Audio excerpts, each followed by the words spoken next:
I'm asking the bigger question of who am I? Who am I really? My answer is I am God's child. I am that which is born of all that is. I am, as Pierre de Chardin said, a spiritual being having a human experience, come trailing the breath of the ancestors yet, but trailing the breath of the angels, and understanding that because I am connected to the source of all that is possible for me. And what do I want? I don't want to just be successful in the world. I don't want to just make a mark or have a legacy. The answer to that question for me is I want to fulfill the highest, truest expression of myself as a human being.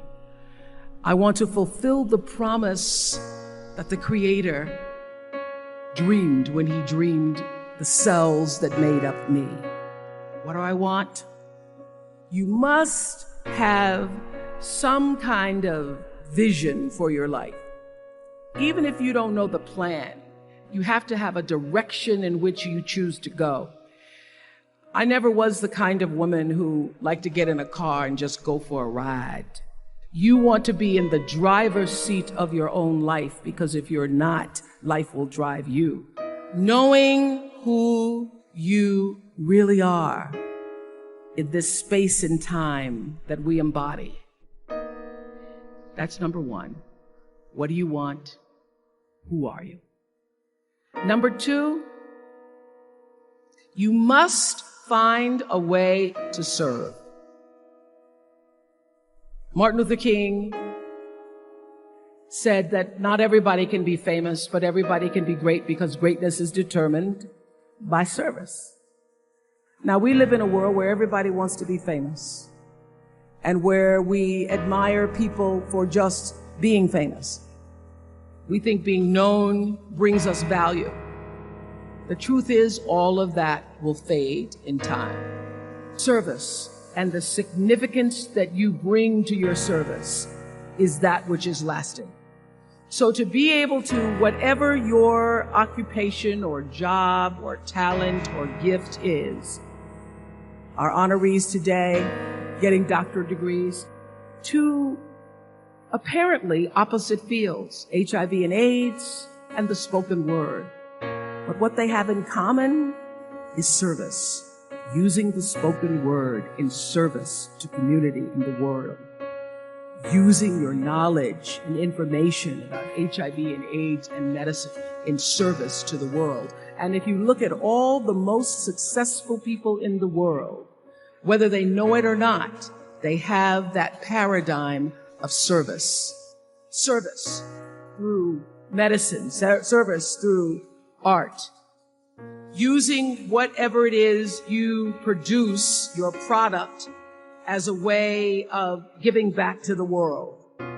When you shift the paradigm of whatever it is you choose to do to service, and you bring significance to that, success will, I promise you, follow it. Be excellent. Let excellence be your brand. Everybody talks about building a brand. I never even knew what that was. When people say, you're a brand, I would say, no, I'm just Oprah. What I recognize now is that my choice to, in every way, in every example, in every experience, to do the right thing and the excellent thing is what has created the brand. Years ago, I did an ad for Revlon for an ad they were doing called Unforgettable Women. What I know is that when you are excellent, you become unforgettable. People remember you. You stand out. Regardless of what it is, you become an unforgettable woman. And that is what we all want. We want to be unforgettable and not forgettable. So doing the right thing, even when nobody knows you're doing the right thing, will always bring the right thing to you. I promise you that. Why?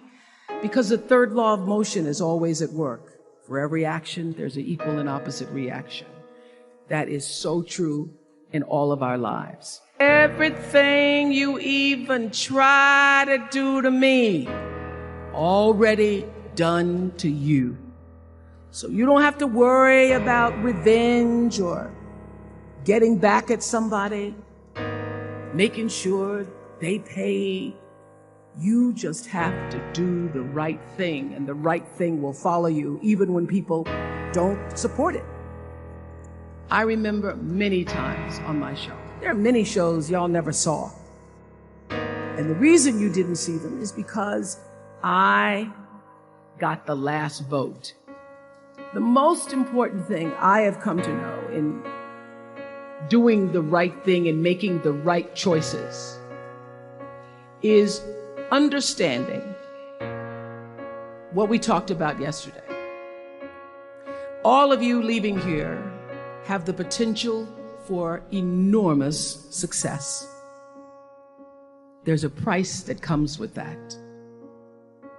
People don't always like you, and they're not always happy for you. And if you surround yourself with people who are not accustomed to your success, they become fearful. They become scared because you are reflecting back something to them that they don't recognize. People who want the best for you want you to be your best. So my greatest advice to you is to surround yourself with people who are going to fill your cup until your cup runneth over. I'm so full, my cup runneth over.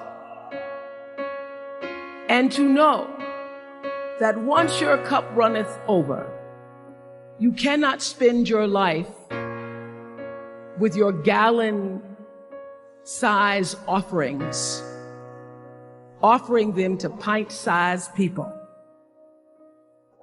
You have got to surround yourself with gallon-sized people who can hang in the same company with you, so that you're not offering your gallons to those little pints out there who can't hold it anyway. The biggest choices begin and end with you, your internal big questions. Who do I want to be in the world? My relationship to source energy, to all that is God, your experience of that which is all life, which is divine and universal, being connected and aligned with that. When you are tuned in and charged into that, whenever you feel empty, you go inside yourself and you connect to the source, and you know that all things are possible.